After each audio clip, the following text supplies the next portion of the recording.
Irmãos e irmãs, vamos a mais um momento da nossa liturgia da palavra, que eu transmito sempre nos meus endereços telemáticos, Paulo Roberto Maciel Maciel. E você vai ao YouTube, Instagram, Facebook e blog. Eu sou animador litúrgico da igreja e tercista. Estou sempre aqui cumprindo aquilo que Jesus mandou. Ide pelo mundo e evangelizai. O que de graça recebestes, deem também de graça. Por isso, eu transmito sempre a palavra de Deus, sendo um ajudador de presidentes de celebrações da palavra e eucarística, porque eu pesquiso em sites fidedignos, como revista.arautos.org, novaaliança.com.br, e edições impressas como Igreja em Oração, Palavra e Vida. Então eu faço isso com muito esmero, com muito cuidado, para passar reflexões aos presidentes de ofícios católicos. Neste vídeo, para você que acessa Paulo Roberto Maciel Maciel no YouTube, Instagram, Facebook e blog, eu vou transmitir a liturgia referente ao dia 23 de janeiro de 2025, quinta-feira, segunda semana do tempo comum no ano litúrgico C, onde se dá destaque ao evangelho escrito por São Lucas. A cor dos paramentos litúrgicos é verde e no rito temos a missa à escolha. Olha, eu estou até simbolizando aqui o verde para vocês saberem que neste dia do tempo comum a cor é esta. Primeira leitura, leitura da carta aos Hebreus, capítulo 7, versículo 25, até o capítulo 8, versículo 6. Irmãos, Jesus é capaz de salvar para sempre aqueles que por seu intermédio se aproximam de Deus. Ele está sempre vivo para interceder por eles. Tal é precisamente o sumo sacerdote que nos convinha, santo, inocente, sem mancha, separado dos pecadores e elevado acima dos céus. Ele não precisa, como os sumos sacerdotes, oferecer sacrifícios em cada dia, primeiro por seus próprios pecados e depois pelo do povo. Ele já o fez uma vez por todas, oferecendo-se a si mesmo. A lei, com efeito, constituiu sumos sacerdotes sujeitos à fraqueza, enquanto a palavra do juramento que veio depois da lei constituiu alguém que é filho, perfeito para sempre. O tema mais importante da nossa exposição é este. Temos um sumo sacerdote tão grande que se assentou à direita do trono da majestade nos céus.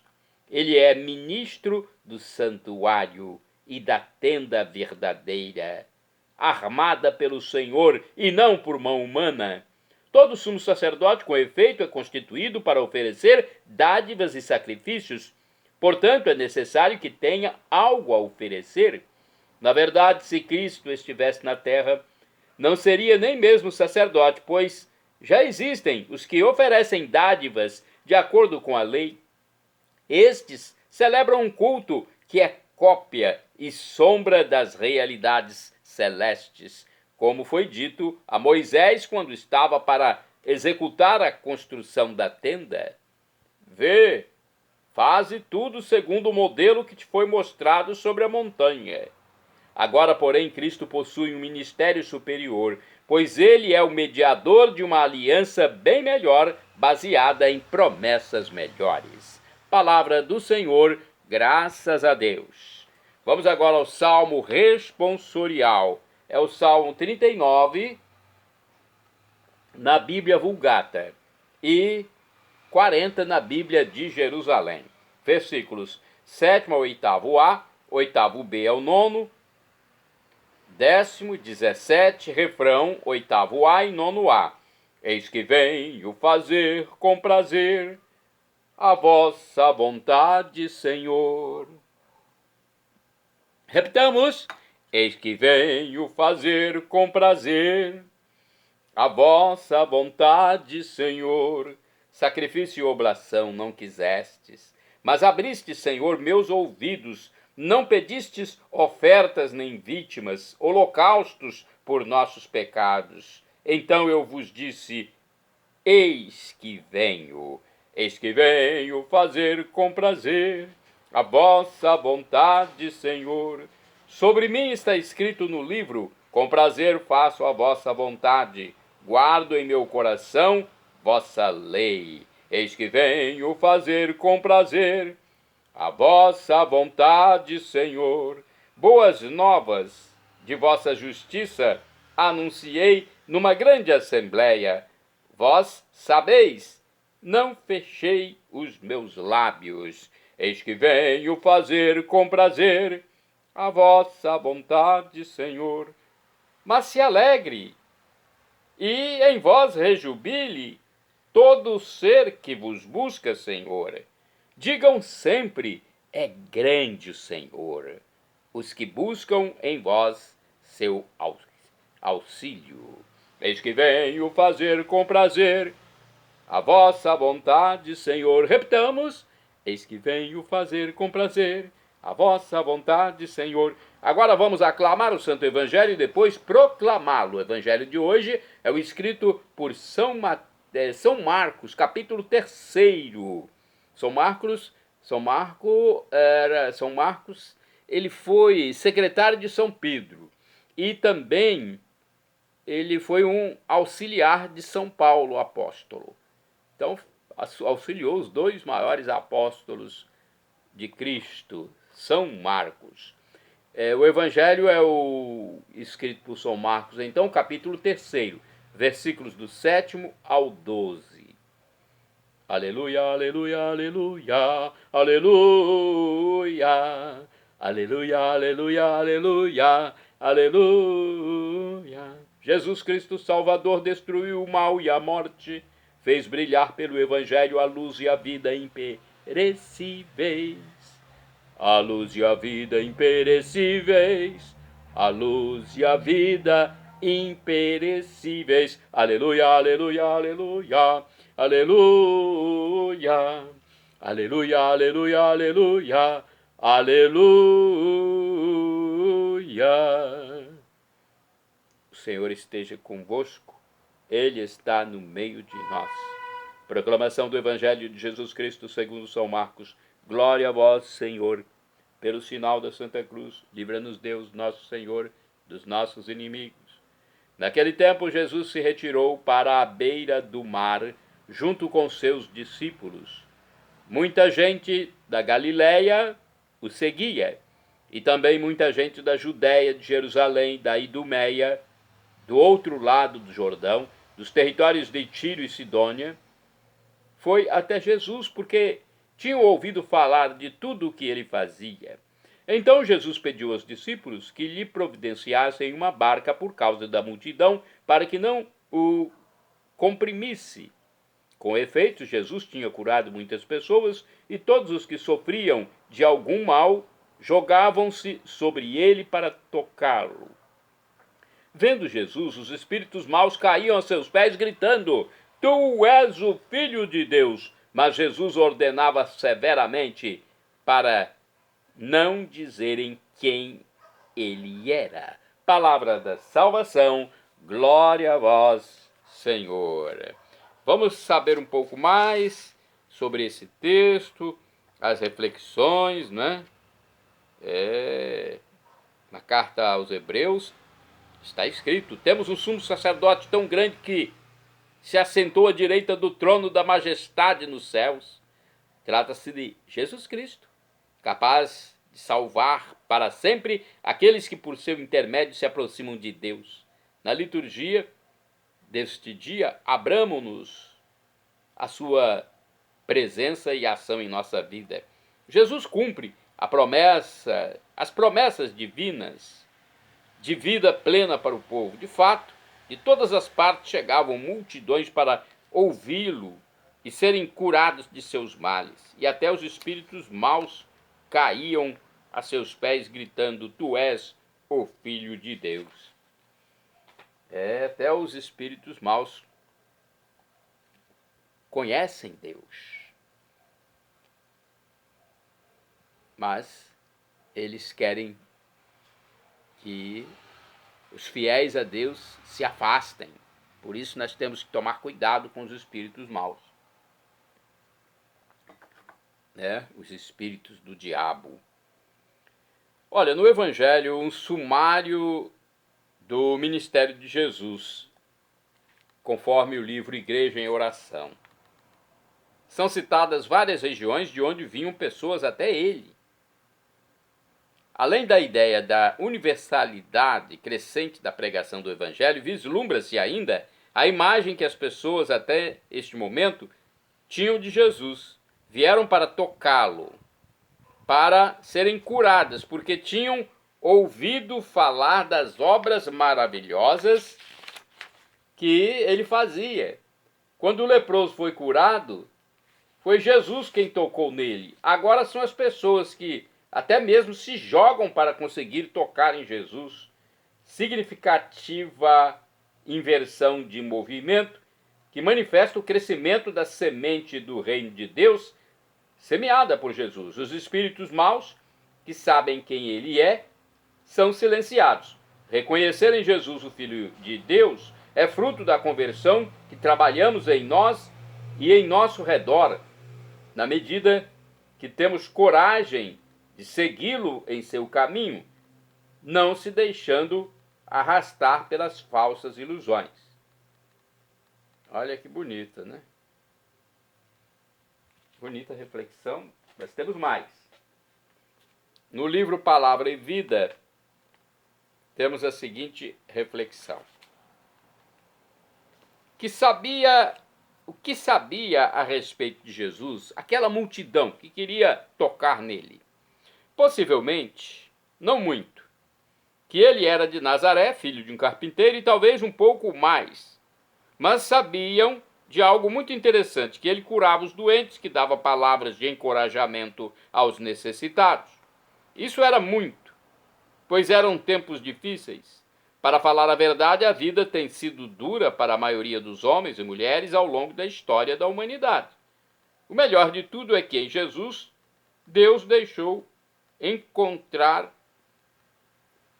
se deixou encontrar pelos mais necessitados. E esses não foram desamparados. Vejamos outra reflexão do dia a dia com o Evangelho. Em Jesus, a misericórdia divina era oferecida a todos. Jesus não perde a ocasião de acudir os que dele se aproximam. Acolhe-os na sinagoga, nas casas e à beira do lago.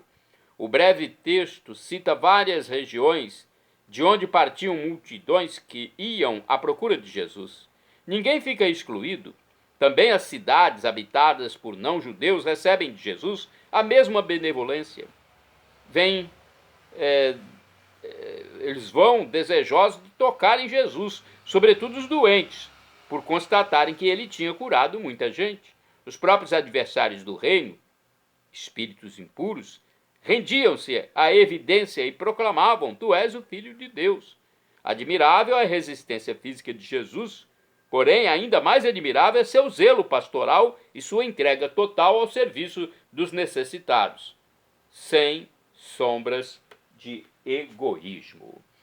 Agora vamos aos santos do dia. 23 de janeiro é dia de São Severiano, mártir do século III.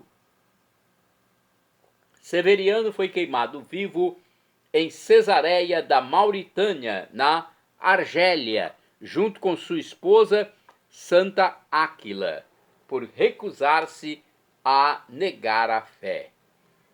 Santa do dia 23 de janeiro, Santa Emerenciana, mártir, faleceu em 304, sofreu o martírio em Roma, consta que era companheira de Santa Inês e foi lapidada por pagãos fanáticos. De acordo com o blog confebrasil.com.br, o missal de Santo André registra uma pouco conhecida virgem mártir, Santa Emerenciana, em 23 de janeiro, 2 dias após a festa de Santa Inês.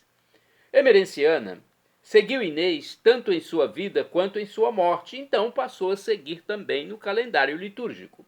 Uma irmã adotiva de Santa Inês, a Virgem Emerenciana, ainda catecúmena, chorou sobre o túmulo de sua amiga que acabara de ser martirizada. Cheia da virtude divina da qual Jesus é a fonte, censurou os idólatras pela crueldade para com Inês. E eles, em sua fúria, a apedrejaram naquele mesmo túmulo.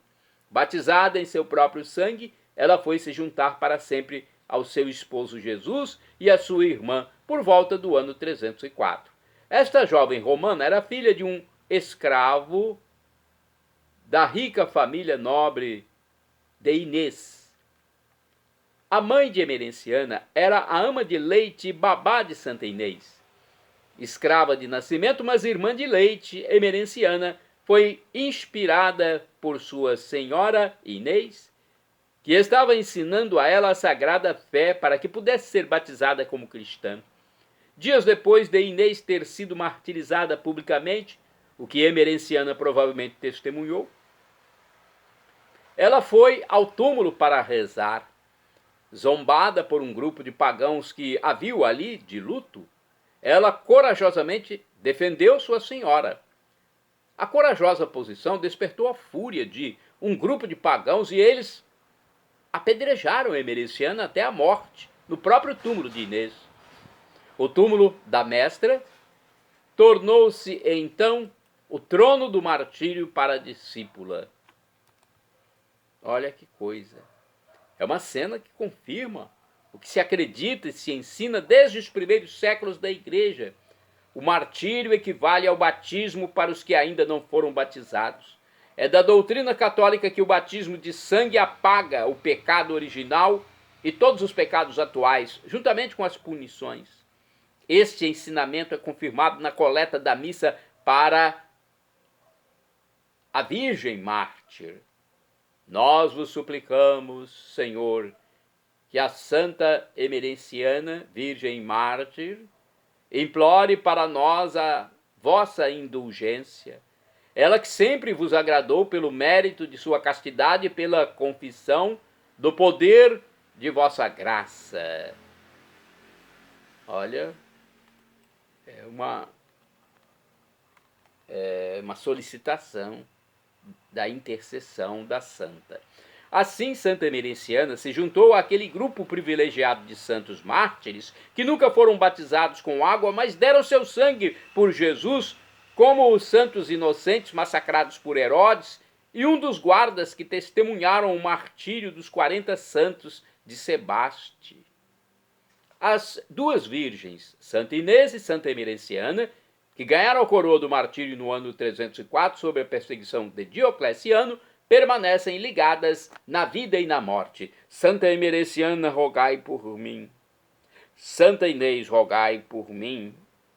Rogai por todos nós que nos deixarmos inebriar pela fé em Cristo Jesus. Santos do dia 23 de janeiro, São Clemente Bispo e Santo Agatângelo, ambos mártires do século IV, foram mortos em Ankara, na Turquia, durante a perseguição do imperador Diocleciano. Santo do dia 23 de janeiro, Santo Ildefonso Bispo. Morreu no ano 667, sendo cenobita. Foi eleito bispo de Toledo, na Espanha. Escreveu livros com refinado estilo, compôs célebres preces litúrgicas e venerou com admirável zelo a devoção à sempre Virgem Maria. De acordo com o site da Comunidade Católica Canção Nova, Ildefonso nasceu em 8 de dezembro de 606, em Toledo. Recebeu de Santo Isidoro auxílio em seus estudos e aprendeu a desprezar o espírito do mundo. Pertencente a uma família de sangue real, ficou órfão e, empregando todos os bens que possuía, fez de tudo para a construção de um mosteiro para religiosos. Um homem de discernimento, mas isso não quer dizer sem medo, sem dificuldades. É um homem que agiu, então, com muita coragem, digamos assim. O bispo de Toledo, Eládio, elevou Ildefonso ao diaconato e, após a morte de Adeodato, abade de Agália, foi escolhido para sucedê-lo. Como abade, assistiu aos concílios de Toledo de 653 e 655.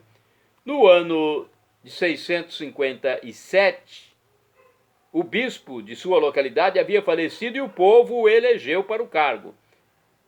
Ele se escondeu num convento, mas foi descoberto e aceitou este grande serviço para o povo de Deus. Com um coração aberto para as vontades de Deus, foi um grande instrumento de Deus e devoto da Santíssima Virgem.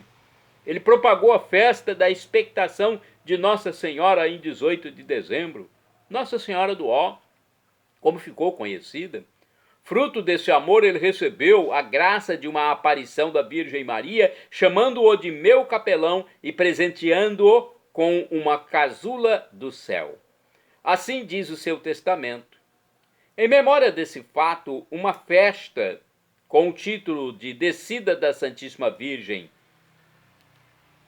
a aparição, Descida da Santíssima Virgem, a aparição de Santo Ildefonso, foi estabelecida para o dia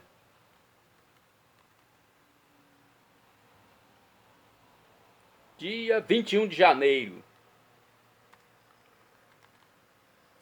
Então, a redação não está muito boa aqui. Essa aparição de Nossa Senhora a Santo Ildefonso, então,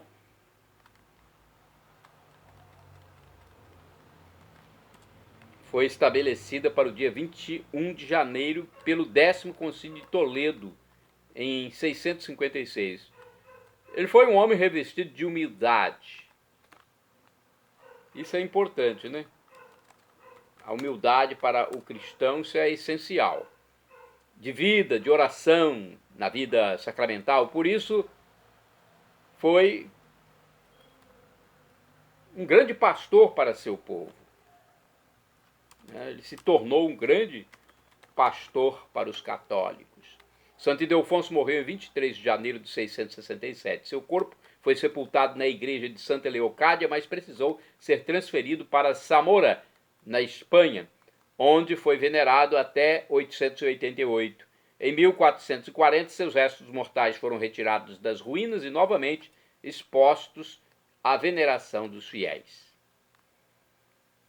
É uma história interessante de São Ildefonso.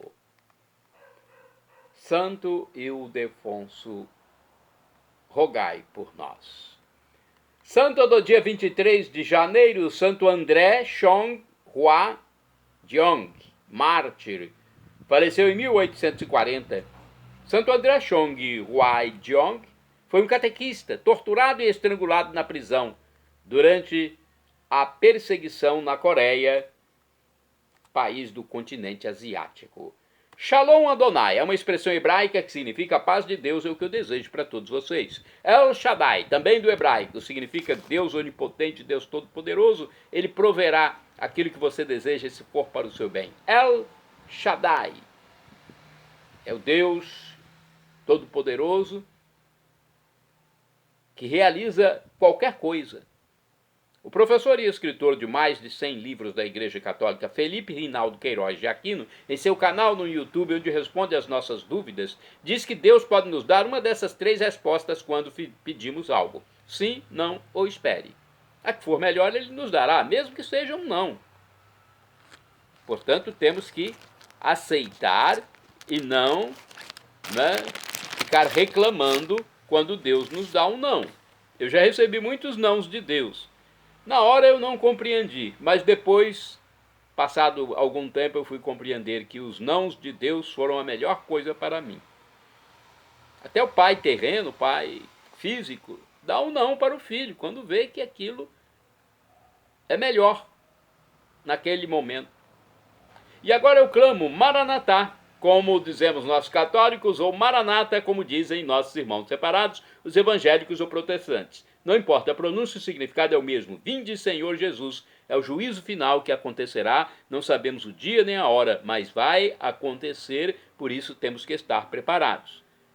Se nós quisermos corpos glorificados, semelhantes ao de Jesus ressuscitado, aos dos anjos de Deus, nós temos que estar preparados. São Paulo diz que o sofrimento de agora nem se compara à glória futura que será revelada em nós que fomos salvos. Então temos que acreditar em Jesus como Deus no mistério da Santíssima Trindade, Pai, Filho Jesus Cristo e Espírito Santo de Deus, Ruach HaKodesh, 3 pessoas numa única divindade. É um mistério que não nos cabe querer desvendar. Creia em Jesus como Deus, hein? E não como apenas um sábio. Jesus é Deus. Seja batizado e arrependa-se dos seus pecados diariamente, e nos encontraremos na vida eterna. Eu estarei lá e quero encontrar você. Teremos corpos como o de Jesus quando ressuscitou. Ele mudou a aparência. Ele desapareceu da frente dos discípulos de Emaús quando estava abençoando a refeição. Entrou no cenáculo com os apóstolos sem precisar abrir porta. Passou pelas paredes. Andou sobre as águas. Nós teremos corpos semelhantes. Estaremos juntos. Perdão, Senhor, pelos meus pecados passados, presentes, futuros, físicos, espirituais, pecados do pensamento, palavras, atos, omissões, e me dê a vida eterna. Meu Jesus, eu quero a vida eterna convosco. Acesse @PauloRobertoMaciel 6/ no Instagram.